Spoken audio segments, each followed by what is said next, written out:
vamos abrir a palavra do Senhor, segunda carta de Paulo a Timóteo, capítulo de número 4. O reverendo Eloy tem feito algumas exposições nas duas cartas de Paulo a Timóteo e nós vamos aproveitar nessa noite para, já que estamos em alguns momentos aprendendo com essas cartas, a gente não fugir dessa oportunidade.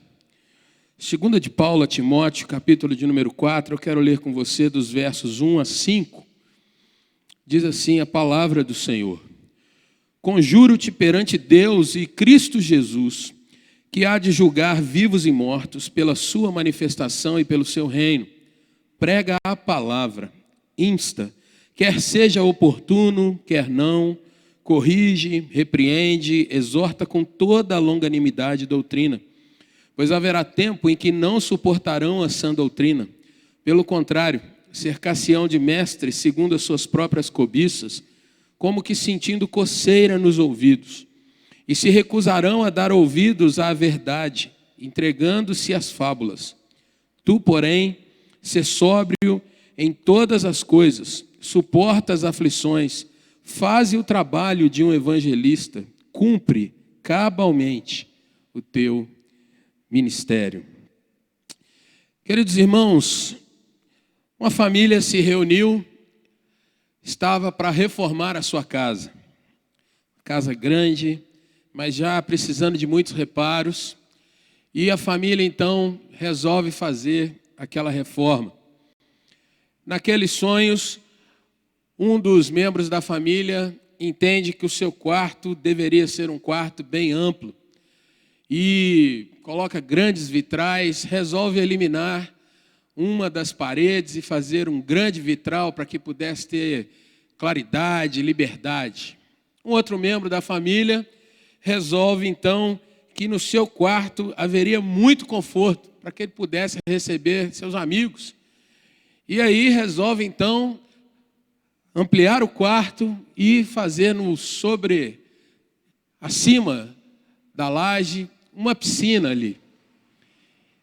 Um terceiro já resolve que quer uma cozinha grande, cheia de facilidades, para que possa ali cozinhar, receber também outros familiares. E aí, cada um da família vai fazendo a coisa de um jeito. Quando eles se dão conta, eles percebem que, ao finalizar aquela questão, eles não tinham chamado nenhum engenheiro para poder ver se a casa tinha fundação para resistir a tudo aquilo que eles estavam construindo em cima.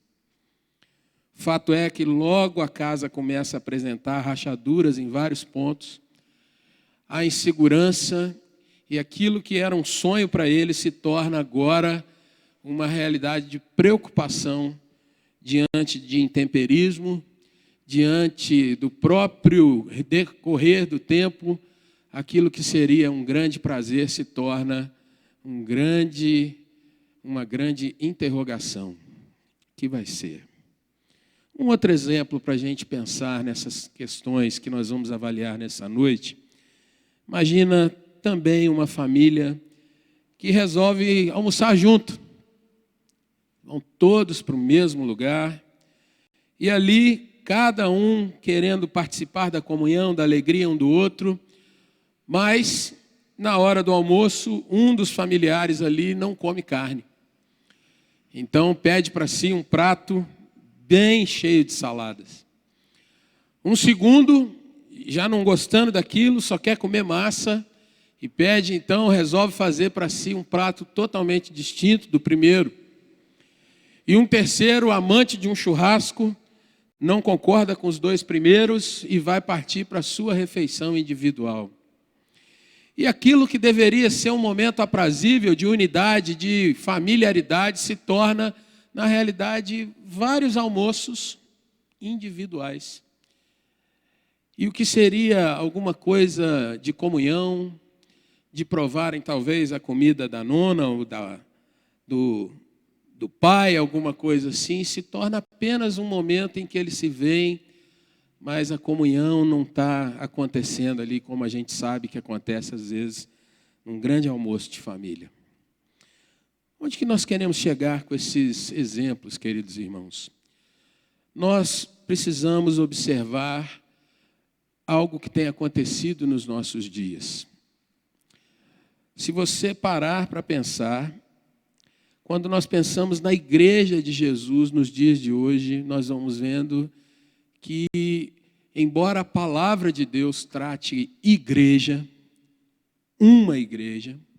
uma só, chamada por Deus, salva em Cristo Jesus, para viver uma só fé, num só batismo, numa só doutrina. Quando você olha para os nossos templos, você vai ver que tem igreja que tem o pé direito muito alto, envidraçada. Tem igreja que quer construir sobre si grandes coisas de conforto.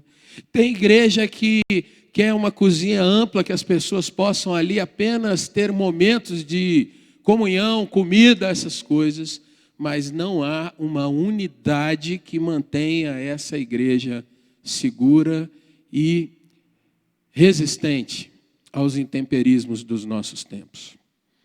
Se você pensar na igreja de hoje, o que você vê são membros que querem um tipo de refeição para si que seja light, fitness, nada de coisas pesadas, sem essa de batalha espiritual, de pensar que eu tenho que crescer na fé para me defender dos ataques do inimigo. Não vamos mexer com isso, não. Vamos ficar num evangelho mais tranquilo. Enquanto que outros chegam, não, nós temos que ser somente oração e oração e oração, nada de estudo bíblico, não podemos avançar nisso aí. E chega um terceiro grupo que diz, olha, um pouco de cada coisa, mas nada com profundidade, a gente tem que pensar no social, fazer o bem para as pessoas nesses dias, porque afinal, Jesus fez o bem.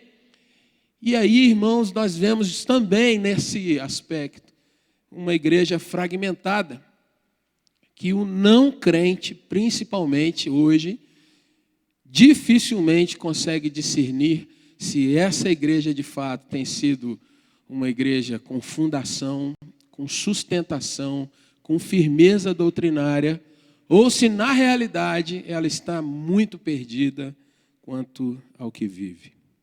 O texto que nós lemos, irmãos, vai falar um pouco sobre isso de uma outra forma. E eu gostaria de meditar com você nesse tempo que nós temos sobre algo que Paulo está chamando a Timóteo a que ele prestasse atenção e que ele buscasse para si vigiar e tomar certas providências diante dos seus dias. Timóteo era um pastor na cidade de Éfeso, uma cidade extremamente pagã, cheia de doutrinas e cultos de todo tipo voltados para o paganismo. Uma grande cidade, um centro comercial, uma cidade proeminente naqueles dias. E Paulo, nessas duas cartas a Timóteo, ele várias vezes instrui a Timóteo a que Timóteo fosse vigilante, fosse consagrado, fosse alguém que não se deixasse levar pela sua timidez natural, mas que ele combatesse de fato o bom combate, como Paulo lá no final dessa segunda carta vai dizer, eu combati assim, faz você da mesma forma. E nessa noite, irmãos, a partir desse texto que nós estamos analisando, Paulo vai chamar Timóteo a que ele seja fiel, que ele use de fidelidade na sua pregação contra o subjetivismo, contra a questão de que cada um faz do seu jeito e faz do jeito que acha melhor. Subjetivismo é algo dos nossos dias. Se eu quero fazer a coisa de um jeito, eu vou fazer, e eu não me preocupo se um outro que está caminhando comigo, lado a lado, tem um pensamento diferente. Nós não temos nos preocupados em nos unir debaixo de um mesmo ponto, de uma mesma questão que de fato vai nos levar ao objetivo que nós temos, mas muitas vezes, assim como nos dias aqui de Timóteo, nós vamos nos dispersando e cada um vai fazendo aquilo que bem lhe agrada. E por que fidelidade na pregação, irmãos? Porque o que une a igreja de Jesus é a sua mensagem, é o seu alvo, é o porquê dela ter sido criada e para onde Jesus está chamando ela para ir. Por que, irmãos, pregação? Porque a igreja é chamada a ir e anunciar o evangelho. Ela não tem outra missão. adoração, contemplar, louvar, celebrar o Senhor e pregação, indo pregar o evangelho a toda criatura. E viva isso contra o subjetivismo dos seus dias. Qual é a base da nossa fé, o alicerce que sustenta a igreja do Senhor, irmãos? É a palavra de Deus. É aquilo que Deus quis revelar ao homem. A expressão palavra de Deus, muitas vezes a pessoa pega uma Bíblia, levanta, diz que está obedecendo aquilo ali, mas ela não consegue muitas vezes interpretar a própria Bíblia. Ela não consegue discernir o que a Bíblia está comunicando. Então aquilo que Deus de fato quis revelar ao homem, os fundamentos para a vida, a chave para se viver bem e desfrutar o melhor dessa terra, segundo o profeta Isaías chama aquele povo no capítulo 1, verso 19. Se me ouvirdes, diz o Senhor, vocês vão experimentar, desfrutar o melhor dessa terra. É o que diz ali naquele texto. E eu gostaria então, irmãos, à luz desse texto, trazer para o nosso coração por que é necessária a fidelidade na pregação, na vida, nesses nossos dias. Primeiro ponto que eu quero trabalhar com você, necessária é a fidelidade para que haja vida sadia e o bem comum, não apenas de um, mas de tantos quantos puderem e quiserem se submeter à palavra de Deus. O seu texto aí no verso 3, confira comigo. O apóstolo Paulo adverte Timóteo da seguinte forma: olha, haverá um tempo em que não suportarão a sã doutrina. Pelo contrário, irmãos, olha que tristeza que o apóstolo anuncia. Cercar-se-ão de mestres segundo as suas próprias cobiças, como que sentindo coceira nos ouvidos.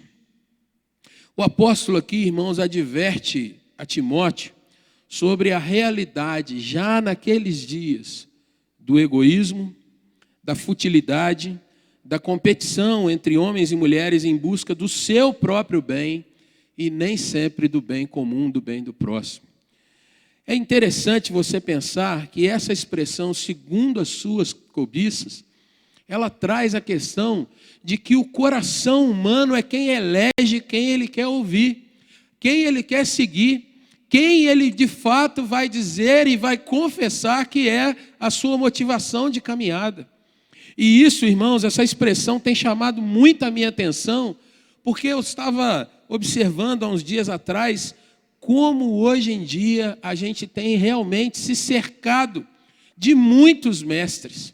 Se você quer uma realidade muito concreta, observe nos nossos dias como é fácil você entrar no seu computador e fazer um curso sobre qualquer coisa que você imaginar.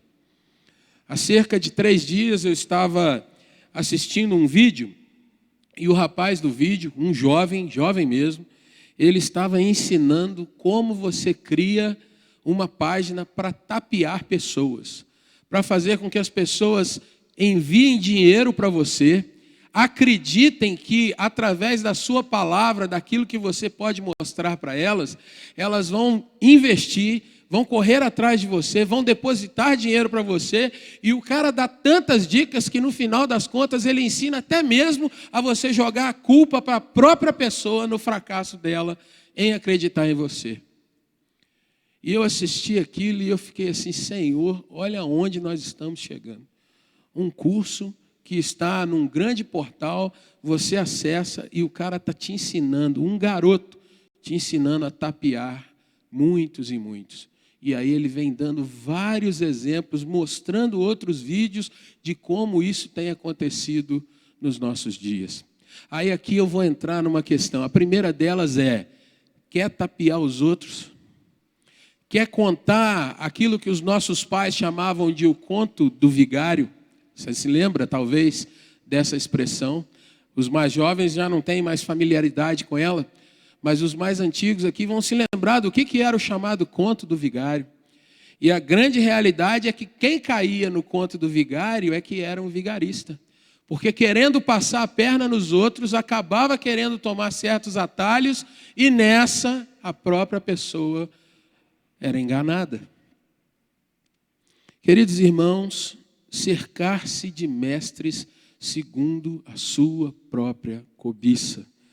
Mas o apóstolo diz, é necessário fidelidade na pregação, porque quando, irmãos, nós escolhemos aqueles que serão os nossos líderes, aqueles que serão os nossos pastores, aqueles que vão nos ensinando no dia a dia, se nós não entendemos, irmãos, que estamos de fato diante de uma escolha de buscar ser fiel ao Senhor e à sua palavra, e assim nós deveríamos buscar na nossa liderança, naqueles que nos pastoreiam, naqueles que nos incentivam, que nos ensinam, essa fidelidade também, nós vamos nos cercar de gente que vai falar muita coisa agradável ao nosso coração, que vai falar com você que você é bonito demais, que você é gente boa demais, que você tem um coração muito grande, que você não deveria estar passando pela luta que você está passando, afinal de contas tem tanta gente pior do que você, por que você que está passando por isso? E o nosso coração, a nossa cobiça, a nossa queda vai nos levar a aproximar desse tipo de discurso. Paulo diz, avisando a Timóteo, vai haver um tempo em que não suportarão a sã doutrina. Porque a sã doutrina, irmãos, ela tem a ver com seguir, se humilhar e obedecer a Jesus, e não ao nosso coração. Ela tem a ver com dizer, eu sou servo e o Jesus é o meu Senhor. Ela tem a ver com dizer, não é aquilo que eu quero, não a minha vontade, Senhor, mas a tua vontade. Porém, o apóstolo alerta, é necessário fidelidade na pregação, porque só assim nós vamos sair dessa animosidade, dessa doença, dessa vida torta e irmos para uma vida sadia, não nos cercando de falsos mestres segundo nossa cobiça e o nosso desejo. E aqui, irmãos, a gente precisa ser muito corajoso. É verdade que tem certas coisas que nos agradam. É verdade que tem gente que enche o nosso coração, que é mestre em encher a nossa bola. É gente que chega e que quando fala, de fato, o nosso ouvido fala, puxa, como é gostoso ouvir fulano. Né? Ele coloca a gente lá nas alturas. Ele realmente nos incentiva, nos motiva, nos anima. Olha que beleza. Porém, se a gente está fora da palavra de Jesus, a gente precisa, de fato, tomar muito cuidado. Muito cuidado. E aí, queridos irmãos, a gente vai caminhar para o segundo ponto que está aí no verso 4. É necessária fidelidade na pregação e na vida para que se conheça a verdade. A verdade. Porque o apóstolo diz que as pessoas vão se recusar a dar ouvidos a essa verdade e vão começar a se entregar a fábulas, a mitos. E Paulo aqui está repetindo algo que ele falou lá na primeira carta, no capítulo 1, versículo de número 4. Ele diz, queridos irmãos, que dentro da igreja a gente não deveria se prender a genealogias e coisas fúteis e mitos e fábulas.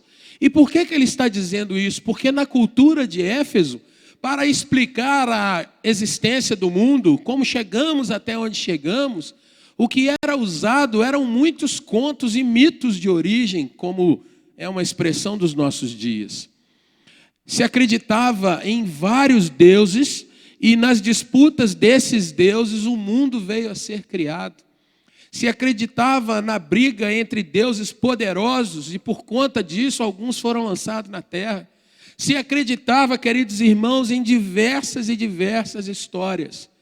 E no final das contas, como aquela casa que perde a sua forma e perde a sua sustentação, onde está a verdade? A grande questão fica, da onde eu vim de fato? E quando eu fechar os meus olhos, o que vai acontecer comigo? Já que cada um fala uma coisa diferente. É necessária a fidelidade na pregação e na vida, queridos irmãos, porque quando a gente vai ouvindo e acalentando esses mitos, cada um vai acreditar segundo a sua conveniência, segundo aquilo que mais gosta, segundo aquilo que mais tem de sonho, de desejo. Mas quando não há verdade, mesmo que a gente creia na coisa mais bonita, mais ufanista, no dia em que nós fecharmos os olhos, a verdade vai ser revelada e pode ser aterrorizante quando nós não estamos diante do Criador de fato. Paulo está alertando para Timóteo que essa realidade iria acontecer. Nos nossos dias, irmãos, é muito claro a diversidade de evangelhos que já tem sido pregado. Eu não quero trazer aqui, vou só mencionar o que Paulo diz lá aos Gálatas, quando ele diz assim: mesmo que viesse anjo e pregasse um evangelho além disso que nós estamos anunciando, que isso seja amaldiçoado, repulsa, joga fora, não dê ouvidos a isso. Mas Paulo, ao escrever para Timóteo, ele alerta: olha, virão esses tempos em que as pessoas vão se cercar de todo tipo de mestre, de guru. E aí, irmãos, algo mais terrível, elas vão se cercar de acordo com as suas cobiças, mas não vão experimentar uma vida genuína com Cristo. E assim, cheio de fábulas, cheio de mentiras, cheios de desejos e suposições, a verdade vai estar cada vez mais distante.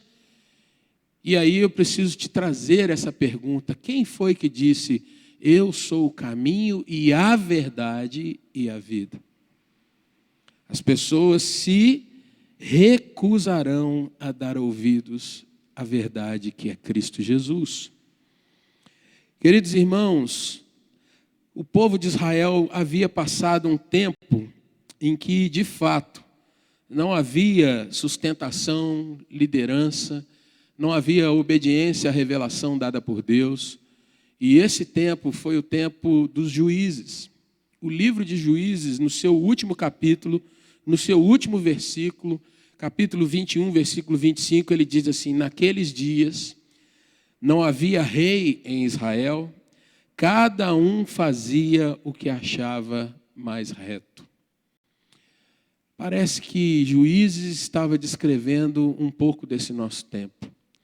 Um tempo, irmãos, em que os crentes, eles deixam de ler a Bíblia para se cercar de mestres e gurus. Eu faço um curso de interpretação de Novo Testamento com alguém que eu gosto.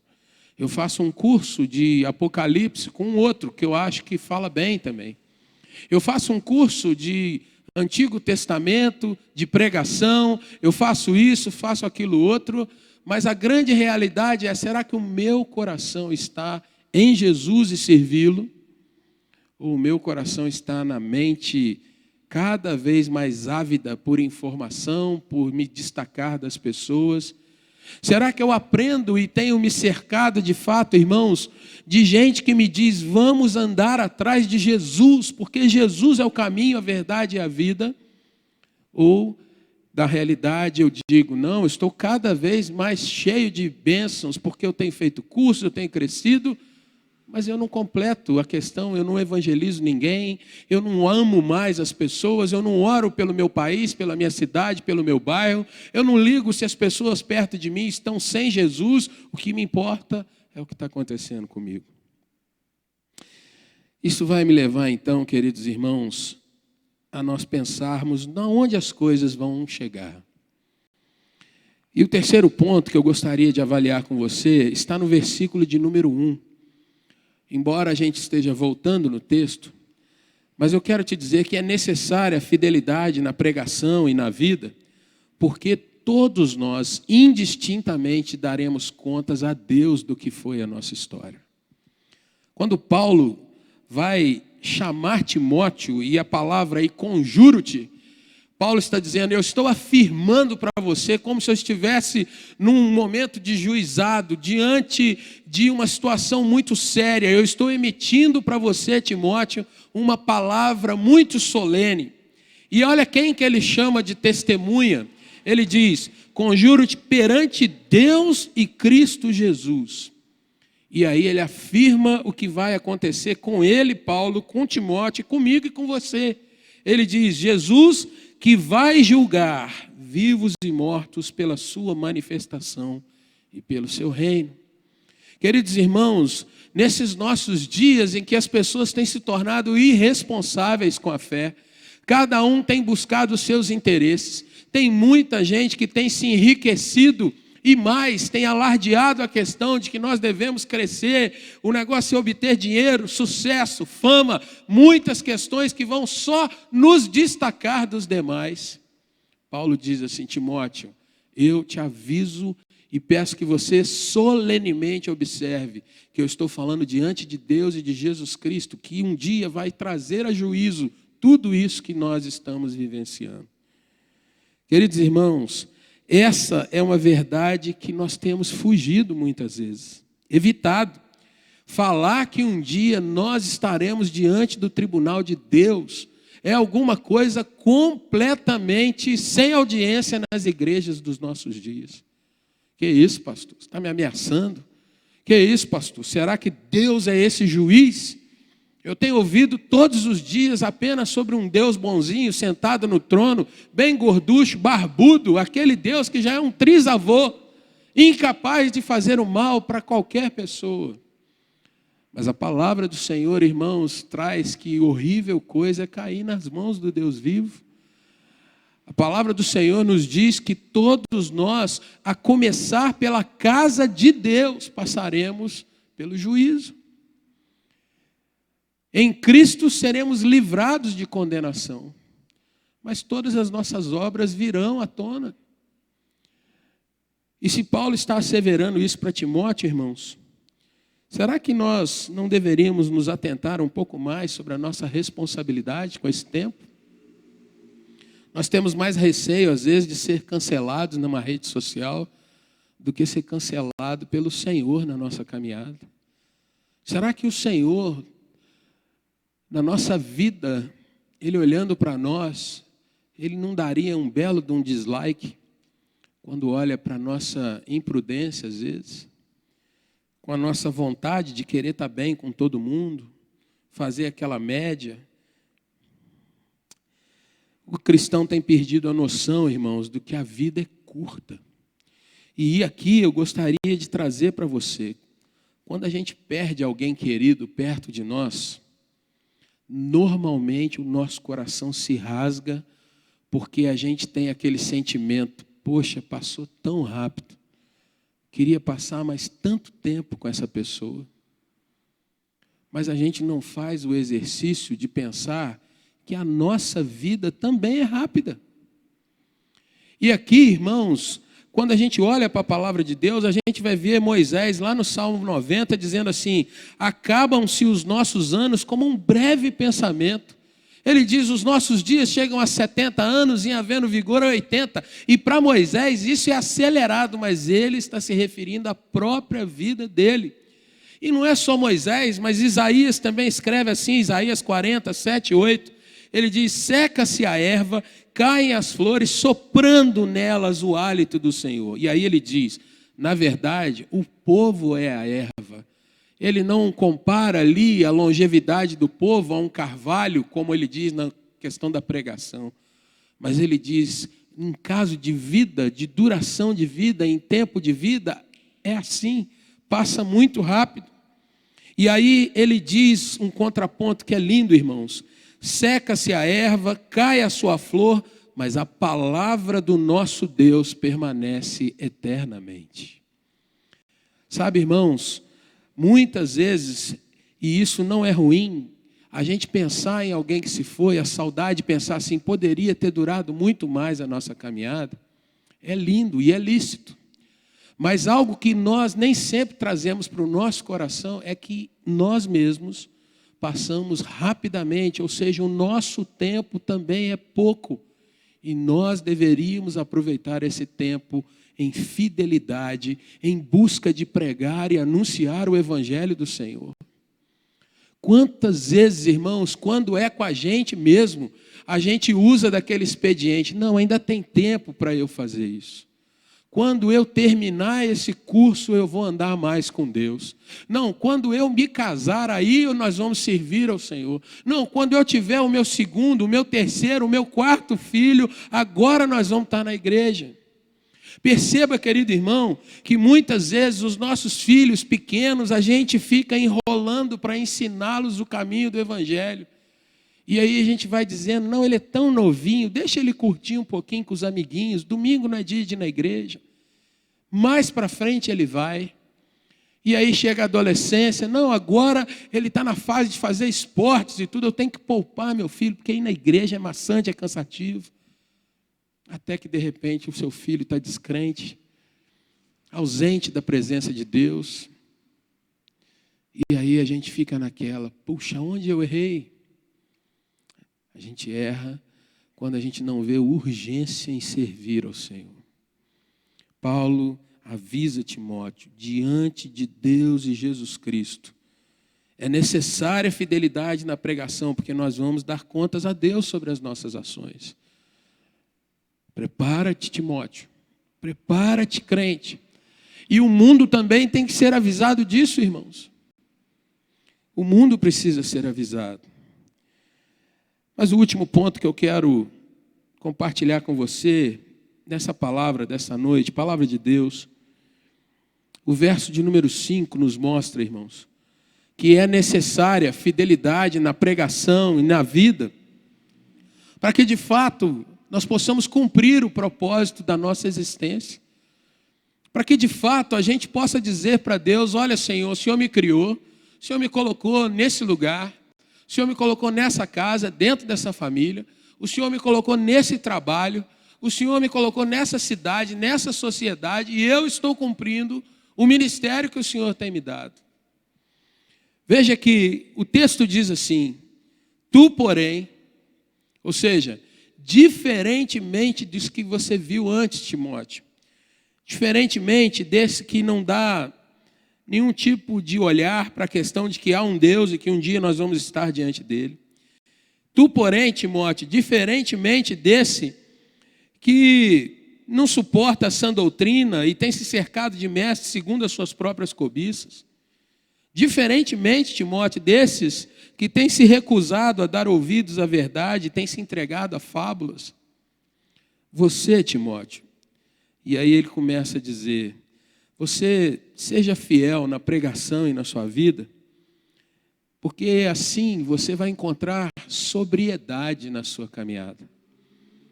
Irmãos, o texto diz, ser sóbrio.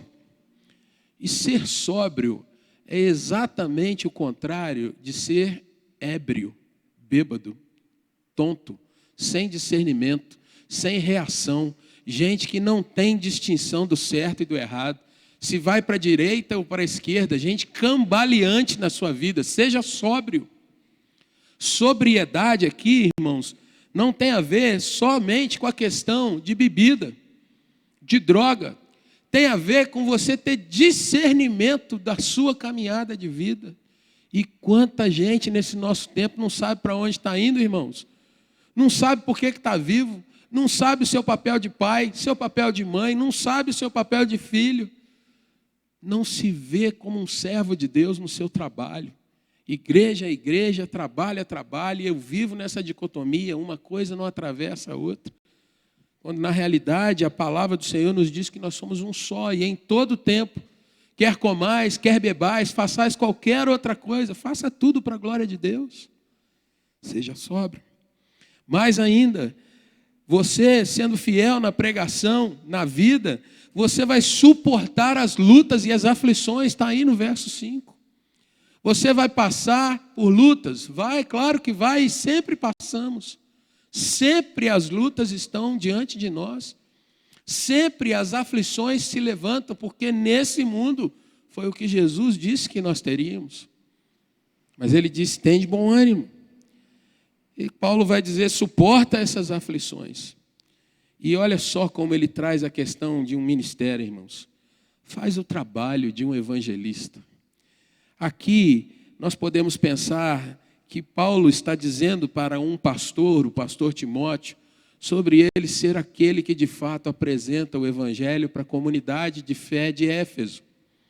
Mas quando a Bíblia escreve para a minha vida, para a sua vida, querido irmão, ela está dizendo, não importa o que aconteça, leve o evangelho às pessoas. E você precisa ter a noção do que é o evangelho. O evangelho não é apenas você declarar para as pessoas sobre uma questão de salvação em Jesus Cristo, Mas o evangelho significa as boas novas do reino. É você levar a esperança e uma mensagem de vida para um mundo que tem se destruído. É você dizer para as pessoas, olha, não é assim. Deus não nos criou para a gente aprovar certas coisas que são absurdas, que são sentença de morte. Como nós vimos ontem e hoje num país da América do Sul que aprova o aborto de crianças nas suas 24 semanas de gestação. O evangelho é que diz, não é assim, não pode ser assim. Porque o evangelho, irmãos, é aquele que diz, olha, ainda que as pessoas levantem qualquer motivação para algo tão terrível, Deus não nos criou para isso.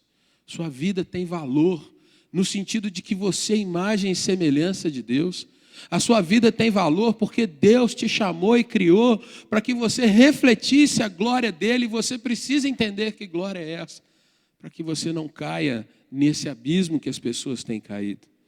Por fim, querido irmão, a última frase aí do verso de número 5, Paulo está dizendo, você vai cumprir cabalmente, ou seja, do começo ao fim, na sua totalidade.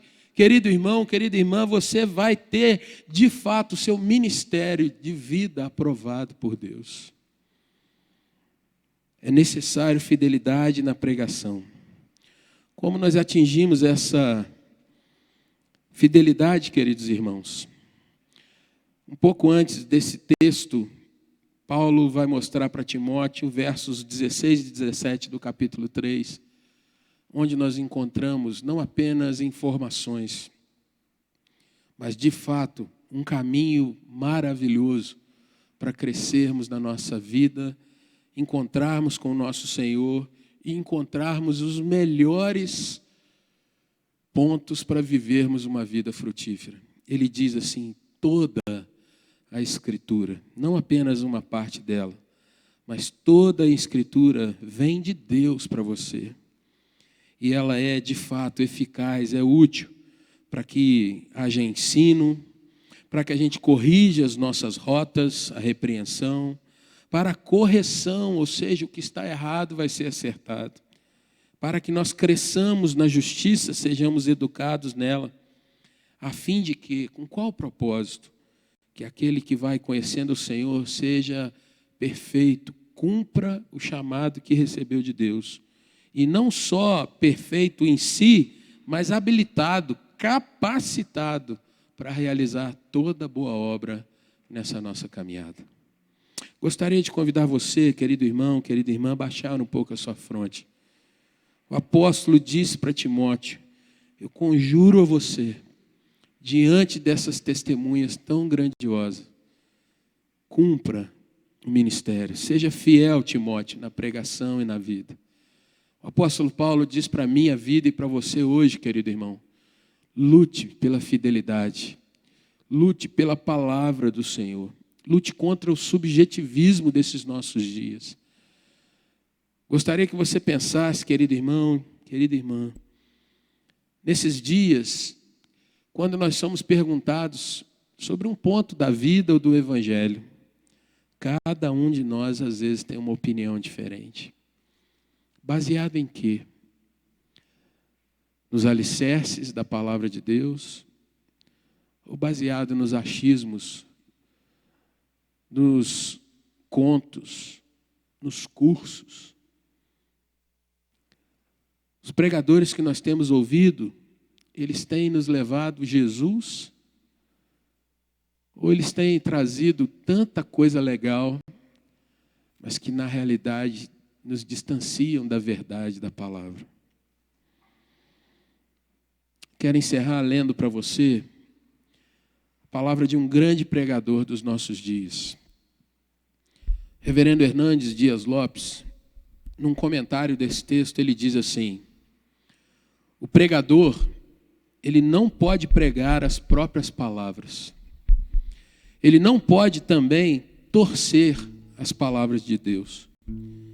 Ele não pode subtrair nem acrescentar nada à palavra. O seu papel não é ser popular, mas é ser fiel. O seu chamado é para pregar a palavra e não sobre a palavra. A palavra é o conteúdo da mensagem. e a autoridade do mensageiro. O pregador não cria a mensagem, ele apenas proclama a mensagem que lhe foi dada.